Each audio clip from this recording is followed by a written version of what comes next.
Good morning Dima Hasao and media friends.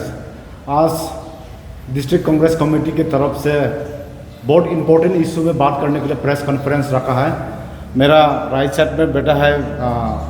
APCC का general secretary Shri निर्मल नंगथासा जी, और साथ में है हम लोग का ऑनरेबल डिस्ट्रिक्ट कांग्रेस कमेटी का प्रेसिडेंट श्री हाईजेरंग बरियामे और श्री मंगलन होलाई, हम लोग का डिस्ट्रिक्ट कांग्रेस कमेटी का वाइस प्रेसिडेंट, और मेरा बगल में पंदाफ नाइडिंग डिस्ट्रिक्ट कांग्रेस यूथ कमेटी का प्रेसिडेंट। आज का इम्पोर्टेंट इशू में बात करने के लिए हम लोग का एपीसीसी जनरल सेक्रेटरी श्री निर्मल नंगथासा जी को बात करने के लिए हम लोग समय देगा। आज हम लोग सुनने मिला है कि छोटो लोकिंदोंग बोरो लोकिंदोंग का इशू लेकर आज डिप्यूटी कमिश्नर डिस्ट्रिक्ट कमिश्नर से स्टेक होल्डर्स लोगों को 11 AM को उनका कॉन्फ्रेंस हॉल में कुछ उसी विषय में चर्चा करने के लिए बुलाया हुआ हम लोग सुनने मिला है। तो उसका रिलेटेड में इन डिटेल्स में हम लोग का एपीसीसी जनरल सेक्रेटरी श्री निर्मल नंगथासा जी बात करेगा। नमस्कार। सबसे पहले तो आप सबको मालूम है कि हमारा डॉक्टर मनमोहन सिंह जी का देहांत हो गया, और पार्टी से भी ये वादा था कि हम लोग को कुछ प्रोग्राम्स अप टिल 2 जनवरी तक कुछ वादा है प्रोग्राम लेने का, लेकिन उसके बावजूद आज हम लोग ये प्रेस कॉन्फ्रेंस करने का ज़रूरी हो गया, क्योंकि आज बहुत बड़ा इम्पोर्टेंट इशू है, बहुत important issue regarding Dima Hasao का। ये थोड़ा विस्तार में कहना मैं चाहता हूँ कि इसका बैकग्राउंड थोड़ा आप लोग मालूम होना चाहिए कि आज का दिन में डीसी ने ऑल द स्टेक होल्डर्स जो बोरो लुकुडुंग जो माइनिंग जहाँ में होना जा रहा है 7 ब्लॉक 6 ब्लॉक बोरो लुकुडुंग में गिरता है, 1 ब्लॉक हो गया न्यू गरम पानी। तो मेन इश्यू हो गया उसमें जो स्टेक होल्डर्स लोग जो उसको विरोध कर रहा है माइनिंग का लेके, लेकिन माइनिंग एक पार्ट है और एक हो गया ज़मीन का। ना ये 2 पार्ट में देखना पड़ेगा, क्योंकि एक पार्ट हो गया तो आपको सबसे बड़ा बात हो गया जो डीसी ने जिस प्रकार से ये मीटिंग कॉल किया with reference to the letter receive by DFO Dima Hasao as stated about regarding survey of the map area which falls under the definition of deem forest at Boro Hungdung. तो ये डीम फॉरेस्ट जो अभी डीम फॉरेस्ट क्या है, जो ये case जो बोरो लुकुडिंग वाला केस इस वजह से उठा है, और सुप्रीम कोर्ट का जो गोदा वर्मन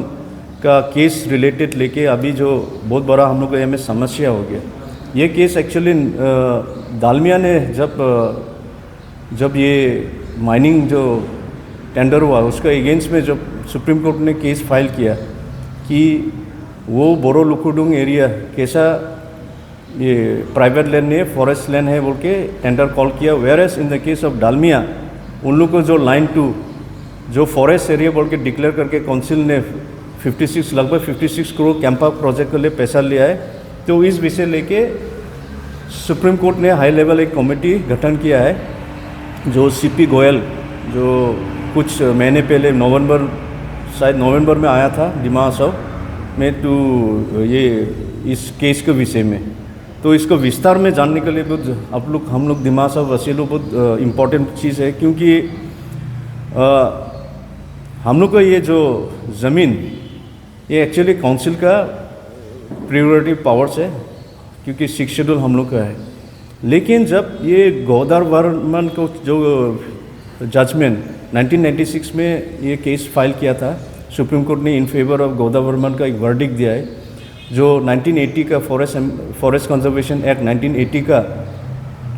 जो कंजर्वेशन एक्ट है उसको लागू करने के लिए इन चैलेंज ऑफ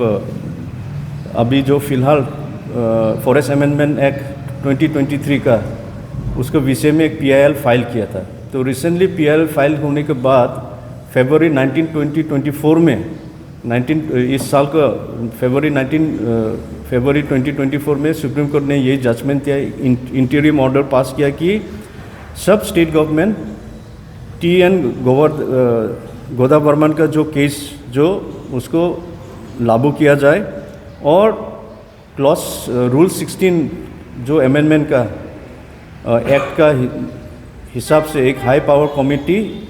जो आइडेंटिफाई करना लगेगा कि जितना भी स्टेट का union territory including any land notified by the even the council irrespective of the ownership उसको फॉरेस्ट जो लुक लाइक फॉरेस्ट बा ऑलरेडी फॉरेस्ट का लैंड रिकॉर्ड में फॉरेस्ट बोल के डिक्लेयर है लेकिन फॉरेस्ट रिजर्व प्रोटेक्टेड एरिया के दायरे में नहीं आता है। तो ये सारा चीज़ें आइडेंटिफाई करने के लिए ये कमेटी गठन किया है। तो उसी प्रकार से अभी जो उमरांसू वाला केस जो ये बहुत सीरियस केस हो गया है, ये सिर्फ उमरांसू को लेने है क्योंकि ये सारा दिमा आसाव को ले क्या बात है कि अगर ये यहाँ में डीसी ने जो लेटर लिखा है that this area falls under the definition of deem forest. अच्छा, डीम फॉरेस्ट क्या है? डीम फॉरेस्ट का आज तक डीम फॉरेस्ट हो गया a land that appears to be like forest but it is not officially listed as a in forest in ये government और कोई हिस्टोरिकल रिकॉर्ड्स में नहीं। तो द कॉन्सेप्ट ऑफ ये डीम फॉरेस्ट 1996 को जजमेंट TN गोदावर्मन का जो सुप्रीम कोर्ट का जजमेंट का मुताबिक से ये कॉन्सेप्ट क्रिएट हुआ है जाकि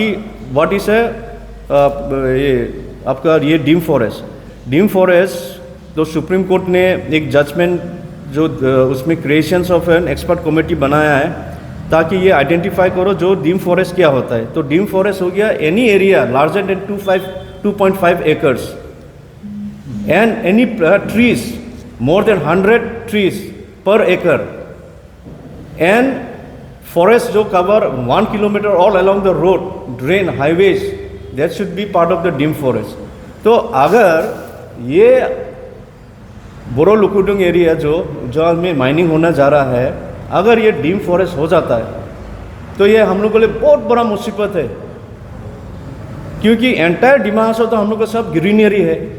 100 गच्छी लगाने से अगर एक एकड़ में कितना है 3 बीघा है 3 बीघा में 100 बीघा तो 100 गज तो हो जाता है। तो इसी मुताबिक अगर ये डीम फॉरेस्ट डिक्लेयर हो जाता है तो एंटायर डिमा हासाव तो डीम फॉरेस्ट हो जाएगा। तो उसी मुताबिक हम लोग को एंटायर एरिया तो फॉरेस्ट का डिपार्टमेंट का अंदर में आ जाएगा। तो मैं ये बात कहना चाहता है कि जो stakeholders and the council it is the responsibility ये काउंसिल को और ये स्टेक होल्डर्स को कि ये आप लोग एस्टेब्लिश करना है कि this is not deem forest. हम लोग हमेशा एक साइकिल में हम लोग झूम प्लांटेशंस करता है कल्टिवेशंस करता है प्लांटेशंस करा है। तो अगर उसी मुताबिक इन लोग जो जजमेंट को गोदावर्मन का वर्डिक्ट के जजमेंट से अगर डीम फॉरेस्ट अगर घोषित किया जाता है तो हम लोग के लिए दिमाग के लिए भी प्रॉब्लम होगा। तो हम लोग प्राइवेट प्लांटेशंस करने वाले लोग भी आपको डीम फॉरेस्ट में आ जाएगा whereas this is direct।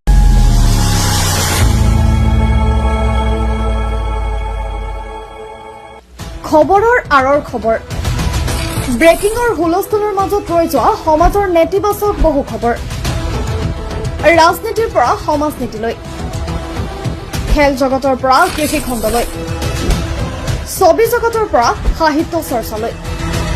Barak ব্ৰহ্মপুত্ৰৰ লগতে উত্তৰ পূবৰ হাতভনি সামৰি অসমৰ সংবাদ জগতত নতুন সংযোজন অসম নৰ্থ ইষ্ট নিউজ লাইভ 24/7।